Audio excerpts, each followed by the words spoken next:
Oh, great. You're listening to The Blitz, college fantasy football show with the Scholar and Emil. Yes, week 7 of college fantasy football. And we're here with the Blitz College Fantasy Football Show with John the Scholar Hansen and myself, Emil Kadlec. So how's it going, John? It's going great, but we had a lot of news today. Within the last 48 hours, 3 more games have been canceled because of COVID-related tests, outbreaks. So right now, we're looking at 6 games canceled. Cincinnati, Tulsa, LSU, Florida, Vanderbilt, Missouri, Oklahoma State and Baylor, FIU and Charlotte, Southern Mississippi and UTEP just canceled. I was going to go to publish with my slides with Emil. Half an hour beforehand, Southern Miss UTEP was canceled. So everyone, I've been on the waiver wire all day. I'll probably have to wake up in the morning and double check my lineups. But we have 6 cancellations already. So make sure we stay on top of it. And Emil, the last 36 hours, we have gotten a rockin' start to the week. On Wednesday night, Coastal Carolina, Louisiana. It was 30-27. And it was such a good game. And if everyone has not seen yet, this young man, Grayson McCall, redshirt quarterback at Coastal Carolina, threw for 2 touchdowns, ran for another, and totaled 247 yards in the air and on the ground. Is Coastal Carolina going to be a top 25 team? They're undefeated. They have a very good offense, and their schedule is advantageous playing in the Sun Belt. And last night, Emil, I was up until about midnight. Arkansas State, 59, Georgia State, 52. Unbelievable game. It met all my expectations. Now, last week we had talked they have a 2-headed monster at quarterback. These numbers are silly. Lane Hatcher and Logan Bonner split, basically, it looks like 50-50, split of the snaps. They combined for 529 yards and 7 touchdowns to 2 quarterbacks. What a great start. I'm so excited for the weekend ahead, my friend. Wonderful. Now, was that game an overtime game? No, it was not, my friend. 59-52. It was up and down. It was up and down all day. Oh, my God. All night, I should say. All right, let's start with the first slide. All right, we always begin with the Scholars' marvelous matchups, Week 7. Where can we find sleepers and nuggets and players to put into our lineups? One of the top games on the slate, Mississippi at Arkansas. Emil, 75 over under. Mississippi is only favored by 1.5 on the road. Vegas thinks this game, the starters are going to be in until the final gun. Your quarterbacks, your running backs, wide receivers are going to be playing the whole day. 2 players on Mississippi you should get in your lineups, and if they're available. Quarterback Matt Carroll, 1,080 yards passing, but more importantly, a 9-to-1 touchdown to interception ratio in the first 3 games. Playing very good for Lane Kiffin at Mississippi. And then they have a tight end, and tight ends are very hard in college fantasy football. Tight end Kenny Yoba, in 3 games, 15 receptions, 355 yards, and 4 touchdowns. Now, basically, he's a tweener. He's that Evan Ingram type of player where he lines up all over the field. He's big, but he's not an inline blocker big like Rob Gronkowski. Like him very much. Get him in your lineups. And on Arkansas, on the other side of the field, I'll tell you about a sleeper later, but one of the players, it looks like Rakeem Boyd, their running back, is going to be back this week. He started very slowly this year, and he got hurt in the last game he was on the field. But I like Rakeem Boyd this week when you're talking about a starting running back in a game with 75 points projected. Get Rakeem Boyd into your lineups. My second game that I can't wait because I'm a huge AAC fan. UCF, Central Florida at Memphis. Now, UCF is favored on the road. I do like Memphis here at home. The over-under 73.5. We know to start the quarterbacks, Dylan Gabriel. We know Brady White, extraordinarily productive and good fantasy quarterbacks. On the USC side of the field, they have two wide receivers who are just unbelievable this year. They've got to be in your lineups. Marlon Williams has 32 catches for 388 yards and 2 touchdowns in 3 games. And Jalen Robinson, 18 catches for 366 yards and 2 touchdowns. Now, the star entering the year was Trey Nixon, the wide receiver. But he got hurt in game 1, and he's still questionable for tomorrow. So I expect Marlon Williams and Jalen Robinson to be extraordinarily productive for the Knights. And their running back, they have a kind of nasty running back by committee. But I've been looking at the numbers and looking at the rotation. Right now, the running back that I feel the best about, Otis Anderson. He has 42 carries for 194 yards and 2 touchdowns in this early season. He leads the backfield in all those categories. He also has 7 receptions for 29 yards. So if you need a running back in UCF, check out if Otis Anderson is available on your waiver wire. Put him in. And on Memphis, we know Brady White, we know DeMonte Coxey, the wide receiver, are stars. But Sean Dykes, the tight end, is one of the young stars early in this season. 16 catches, 222 yards, and 3 touchdowns in 2 games. Make sure Sean Dykes is in your lineup. Tight ends are hard in college fantasy football. If he is available on your waiver wire, pick him up. One of the games that people are not looking enough at, North Texas at Middle Tennessee. Over under 72.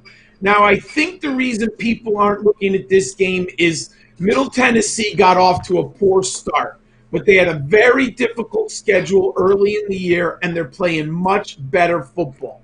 Now, North Texas is almost always on our marvelous matchups because they're so good. We have quarterback Austin Oon, 1,108 passing yards so far. Very efficient with the football, 8-2 touchdown to interception ratio. He only has 1 rushing touchdown. He's really a pocket passer. He's not going to gain yards for you rushing the football. And probably the unsung hero of college fantasy football early in the season is their wide receiver, Jalen Darden. Emil, he leads the college football in everything. 36 receptions, 485 yards, and 9 touchdowns already. Jalen Darden is playing out of his mind. Now, he's probably not on your waiver wire. I guarantee it, actually. But his teammate, wide receiver Deontay Simpson, is wildly available. And in the last 2 games, Deontay Simpson has 9 catches for 302 yards and a touchdown, averaging 22.4 yards per catch. If you need a wide receiver, I like Deontay Simpson of North Texas. And I had mentioned Middle Tennessee got off to a terrible start, Emil, but they're playing better. Their quarterback, Asher O'Hara, has turned it around after a miserable start. He's a dual-threat quarterback. He has 1,012 yards passing, 6-7 touchdown to interception ratio. But more important, he has 93 carries for 328 yards and 4 touchdowns. I know early in the year I saw him cut in some leagues. People were benching him across college fantasy football. The schedule was not kind to Middle Tennessee. It is easier the rest of the year, and Asher O'Hara is playing much better. North Carolina, Florida State comes in at number 4. Surprisingly, an over-under of 64. I was shocked at how high it is, especially considering that North Carolina is a 13.5-point favorite. This is because Florida State is not very good, and they expect the Tar Heels to put up a lot of points. Everyone who's listened to me or watched North Carolina, we love their passing game. We'll talk about some of those assets later. But what has been most outstanding when you watch North Carolina, they have a duo backfield. Michael Carter and Javonte Williams. And Emil, both of these players are start-worthy in your college fantasy football league. Michael Carter has 413 yards rushing and 2 touchdowns, 8 receptions for 81 yards. Javonte Williams has 45 carries for 283 yards and 6 touchdowns, 6 receptions for 133 yards and 1 touchdown. The running game at North Carolina is unbelievably good so far this year. It is really saving the Tar Heels offense because the passing game hasn't taken flight just yet. On the other side of the ball for Florida State, they finally made a change at quarterback, which was the right thing to do. Jordan Travis is now their quarterback. He's a dual threat quarterback. He has 426 yards rushing, 426 yards passing, 235 yards rushing, and 4 total touchdowns. Jordan Travis, with 6 games canceled, that's 12 starting quarterbacks. If you are desperate and you need an emergency starter, Jordan Travis of the Seminoles can give you some points in this game. And then finally, Boston College at Virginia Tech. Over under 62.5. Virginia Tech is 13-point favorites. Now, if you notice, there's only one Big 12 game this weekend. So we don't have any Big 12 games listed because there's only one, and it didn't make my 5 marvelous matchups. But normally we would have a Big 12, if not 2, in our slate here. But if you have any Hokies and any Eagles, go ahead and put them in your lineup. But one person I would suggest benching right now, David Bailey of Boston College. He came into the season. He's the starting running back with very high hopes. But Boston College has a new quarterback, and he's a dual-threat quarterback, Phil Jurkovec. And Phil Jurkovec is taking the carries near the goal line, and the Eagles are throwing the ball more than they have in the last 5 years. So Bailey is a bench right now on the Eagles. Fantastic. All right, you ready for the next slide? Absolutely, my friend. Here we go. I got it right. Every weekend I am doing my scouting. I'm enjoying my games. I'm taking handwritten notes. And for all of our viewers, I've been giving you players that I'm targeting to watch that I want to see them perform under the microscope. 1 for my college leagues, 2 for my dynasty and Devy, and ultimately when I come out with my draft profiles on footballdiehards.com every spring. There are 2 very interesting players on this slate that I'm watching. One is Seth Williams of Auburn. Seth Williams is a conundrum in the dynasty and the scouting world. He came onto the Auburn campus with all types of accolades. He's 6'3", 211 pounds. And he actually had chosen Auburn over Alabama. And I think often, imagine if Alabama had Seth Williams in that wide receiver locker room also. But he ended up at Auburn.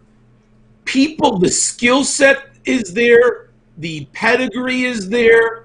The size is there. I mean, he looks like an NFL receiver. But you're going to have a debate in the draft community. I expect him to declare for the draft this year. No guarantees, but I do think he will. The challenge with Seth Williams is production people and early breakout are going to question his productivity on the field. He had a nice sophomore year with 830 yards, but it was nothing unbelievably out of this world. He did score 8 touchdowns in 2019 as a sophomore. And this year, he's been a little dinged up. So I think this is a very big game for Seth Williams. From what I see, he should be healthy in this game. In 3 games, he has 12 receptions for 216 yards and 2 touchdowns. Now, Seth Williams, when you watch him, he makes big plays. but he also has some weaknesses. I don't think he has the best hands. He doesn't always run the best routes. But Seth Williams is any dynasty or draftnik needs to get their eyeballs on Seth Williams because he's one of these young men. You put him in a passing offense. Remember, Auburn, they're not the best passing team in college football by any stretch of the imagination. I wonder what he would have done if he was at LSU or Auburn or in the Big 12. But this is the type of young man that I think a team will fall in love with. They'll draft him, and if he goes to an NFL offense that uses his athletic ability, I think he could be one of those stars in the NFL who's not getting talked enough about. The other player who has really risen quickly in the Deviant Dynasty community is running back Kyron Williams of Notre Dame. Now, he's a little bit undersized, 5'9", 195, but he's not small. When you watch him, he plays big, and he's very sturdy. So he might be a little undersized. But, man, at 195, love to see him get up to 200, 205 by the combine. First thing you're going to notice when you watch Kyron Williams is the offensive line at Notre Dame is unbelievable. They're one of the top 5 offensive lines in the nation. So Kyron Williams has a lot of open lanes, and he has very, very good blocking in front of him. So when you're watching Kyron Williams this weekend like me, you've got to look for skills and traits that are separate from the offensive line. I learned how to do this over the years, and 2 of the best examples are Melvin Gordon and Jonathan Taylor. Both of them played in exceptional run-blocking schemes at Wisconsin. So when you were analyzing them, you had to break down the skills and understand that they were benefiting from an offensive line that just absolutely smashed people. Now, Kyron Williams, I started reading about him in the summer. Coach Brian Kelly started talking him up. So I had wrote about him in the summer, and I put him on our CFF on-campus podcast, and I've drafted him in tons of college fantasy football leagues. He has had an incredible start to the season. In 3 games, he's never had over 20 carries, but he's rushed for 112, 62, and 185 yards. Ooh. That's 359 yards in 3 games. Averaging Emil 7.5 yards a carry. That's crazy. With 4 touchdowns. He also has 6 receptions for 114 yards. Emil, separate the production from the skills. When you watch him tomorrow, everyone, remember that Notre Dame offensive line is phenomenal. When you watch him, look for skills. Look to see how he cuts back. Look to see his vision. Look to see how he plants his feet. Look to see how he takes hits. Does he lower his pads? Look to see his hands catching. What type of pass catcher is he? But separate the skills from the offensive line. I'm watching tomorrow under the microscope, Kyron Williams and Seth Williams. Excellent. That sounds exciting. All right, off to the next view graph.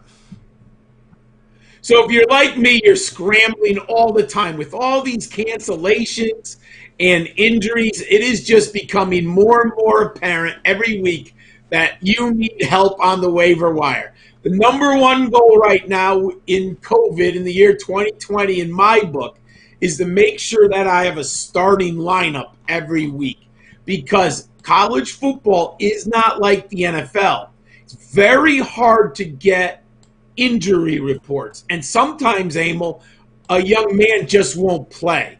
And you just don't know, you never read or you never heard anything about it, and it happens at the last second. No fun. So this week, you probably need a quarterback with all of these cancellations. And then there's injuries. We still have injuries.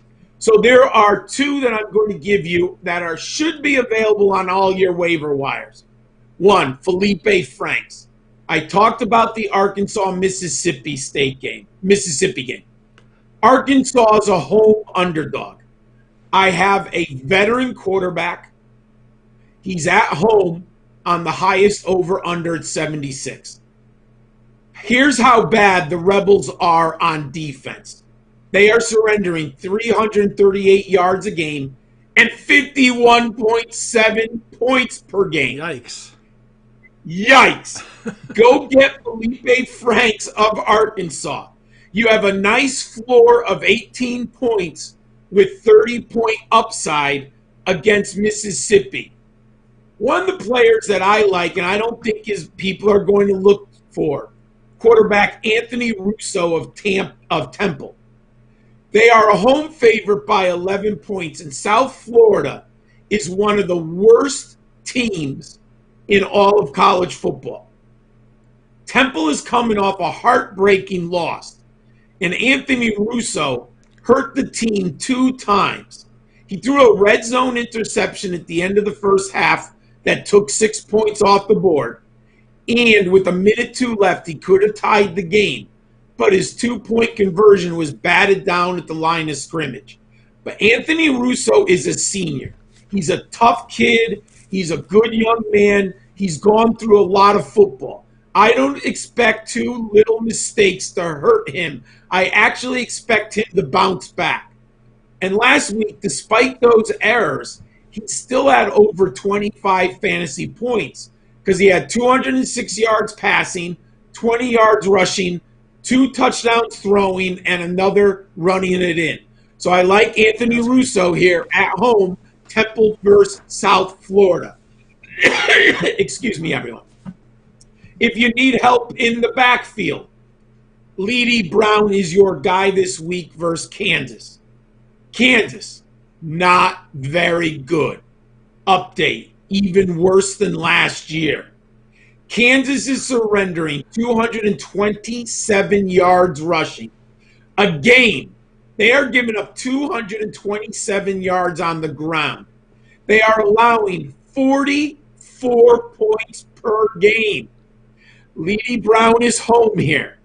He's still available on about 40% of college fantasy football rosters. He has had a tremendous start to the season. He has surpassed 100 yards rushing in 2 of 3 games. He averages over 23 fantasy points a game. Go get Leedy Brown of West Virginia. Put him in your lineup. It's a great start at home against Kansas.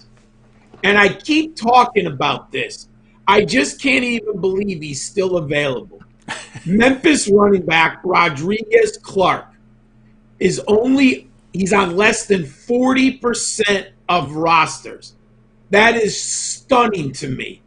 This game, Memphis is a home underdog in a game with the 73.5 over-under. In 2 games, Rodriguez Clark has 203 yards rushing, 1 touchdown, averages 5.6 yards per carry, and he has 4 receptions for 10 yards. I think Memphis puts up 5 touchdowns in this game. I'll take the starting running back any day in this matchup. Go get Rodriguez Clark of the Memphis Tigers. And the one player that I've been on that I've gotten him in 4 of my leagues this year, Jaren Pierce, the JUCO transfer at Middle Tennessee. Emil, he's a PPR dream. He doesn't score a lot, but he has 36 receptions in 4 games for 336 yards and a touchdown. He is Asher O'Hara's number 1 guy. He just gets peppered with targets all day long. Now, he's not the most productive, as you can tell with the yards. He only has 366 on 36 receptions. But when I can get a wide receiver who is averaging nearly 10 targets a game, I will take that any day of the week. Duron Pierce is 4th in the nation with 48 total targets, and he is 2nd in the nation with 36 receptions.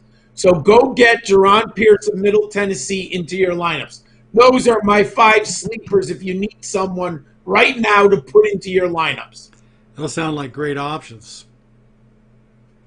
All right. They are. I got a lot of them in my. What's that?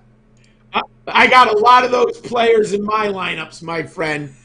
So, Sounds perfect. so ladies and gentlemen, hopefully one of my favorite parts of the evening, the Fantastic Four for your DFS slate.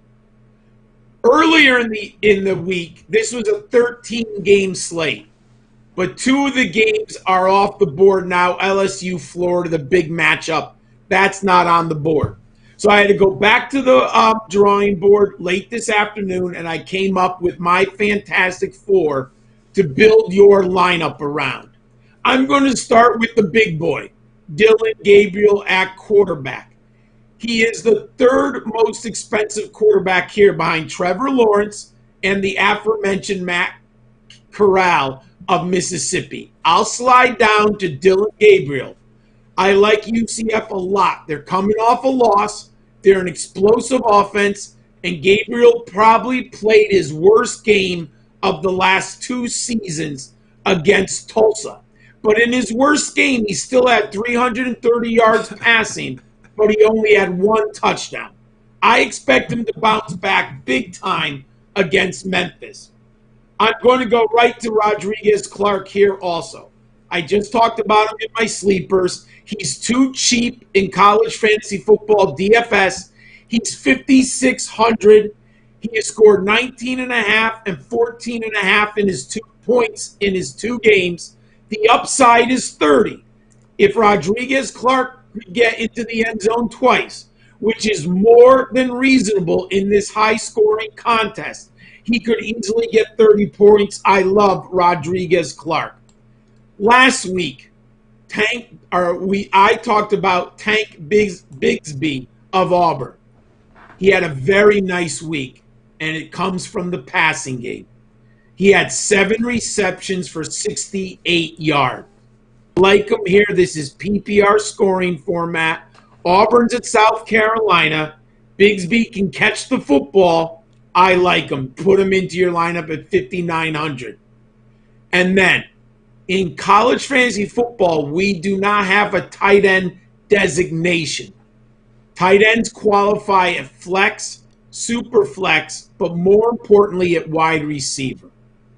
Texas A&M always uses, since Jimbo Fisher's been there, has employed the tight end. We had Jay Sternberger, who's now with the Green Bay Packers, was a star 2 years ago at Texas A&M. Jalen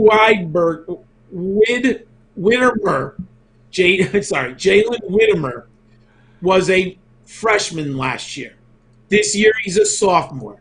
He is still being peppered with targets. He is a very good player, young and ascending tight end. I like Texas A&M here on a sneaky shootout with Mississippi State. Even though Mississippi State's offense has been cold the last 2 weeks, I don't expect it to remain in the refrigerator much longer. I expect Mike Leach to get this turned around. I think there's a shootout here, tight end Jalen Whittemore of Texas A&M. And those are my Fantastic Four of the day slate. All right, let's go to the afternoon. Or should we call it evening?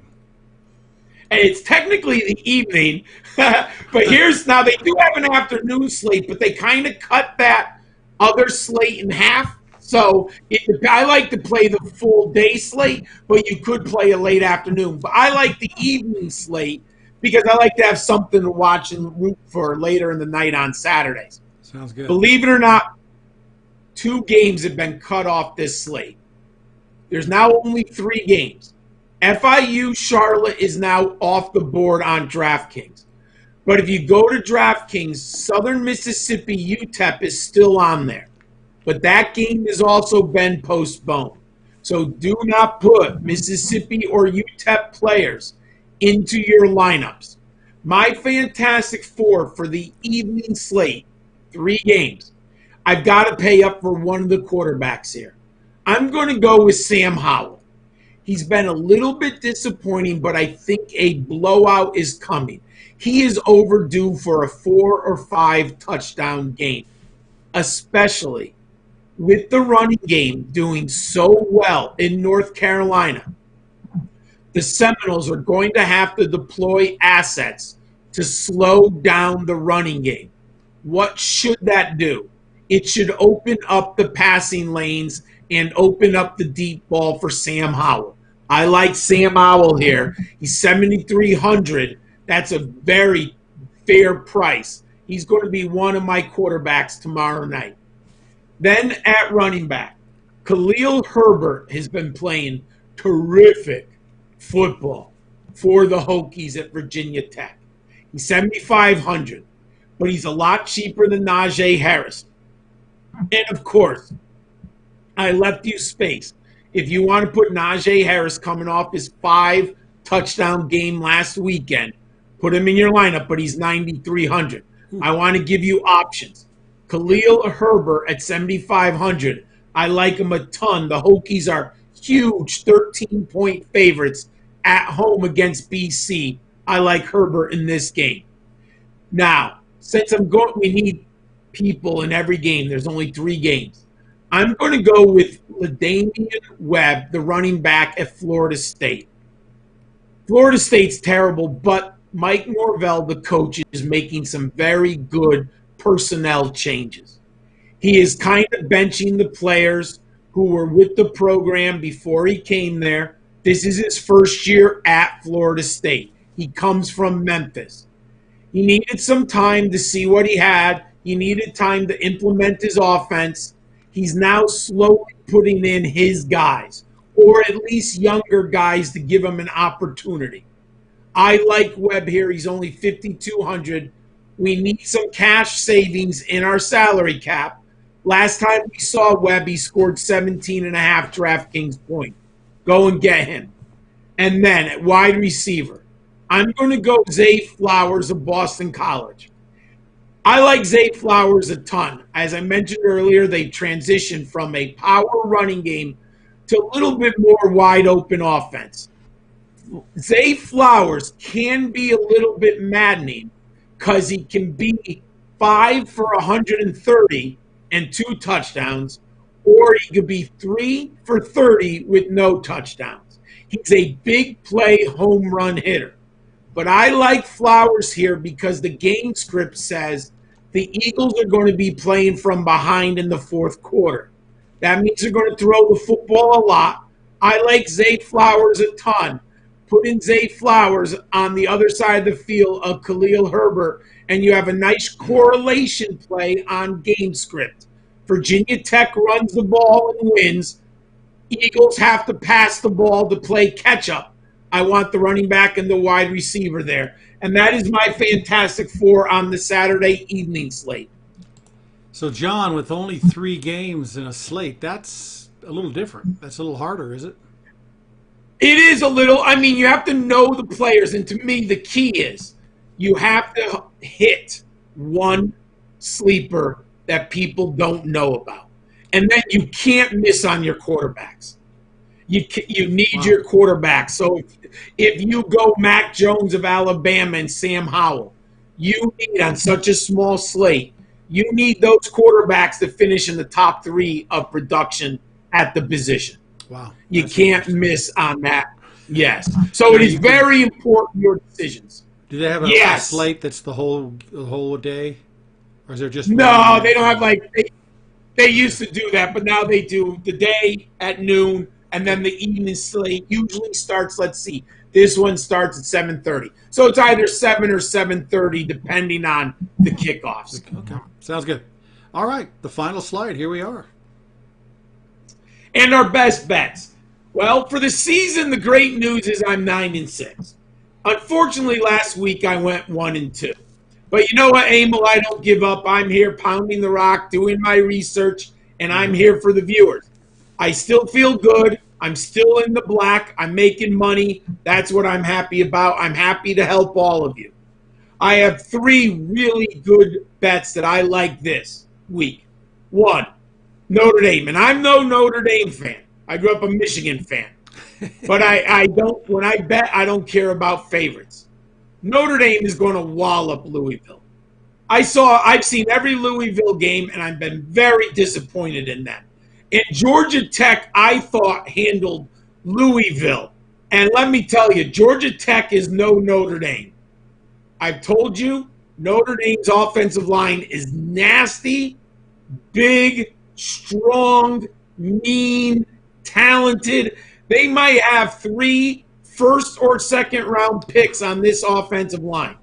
There is no way Louisville can deal with this Notre Dame offensive line. Also, Notre Dame has a veteran quarterback in Ian Book, and they have a defense that is going to shut down the Cardinals' offense. I love Notre Dame here.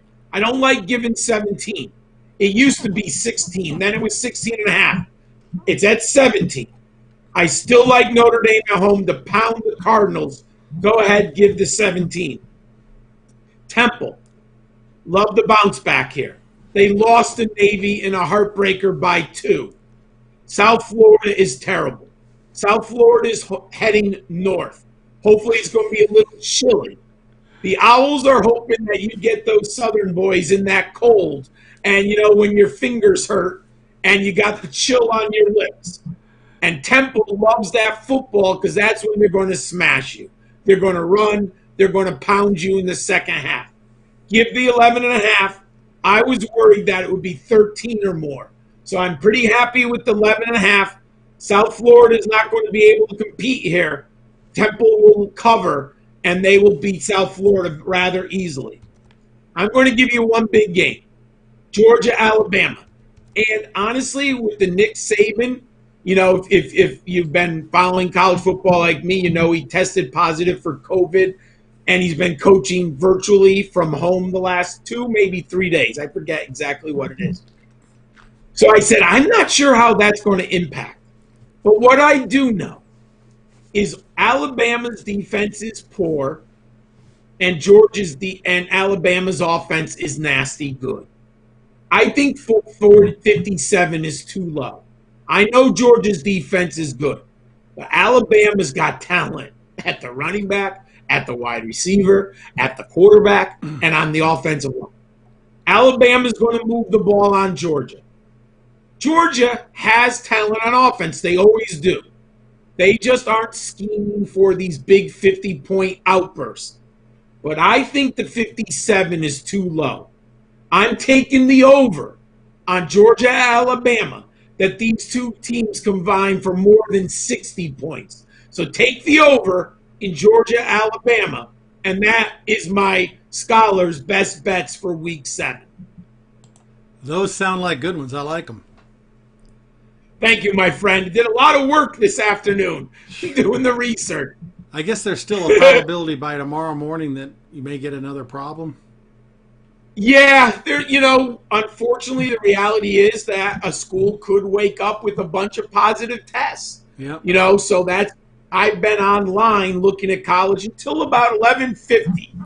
Finally, at 11:50, my lineups are in, and I've done my job for the day, and I go back at night to do the night lineups. Yeah, so you may want to check in, half an hour, quarter of an hour before, after you put your lineups in. You don't want to forget about it. You may want to come back and double check, because that could be disastrous to get some donuts there.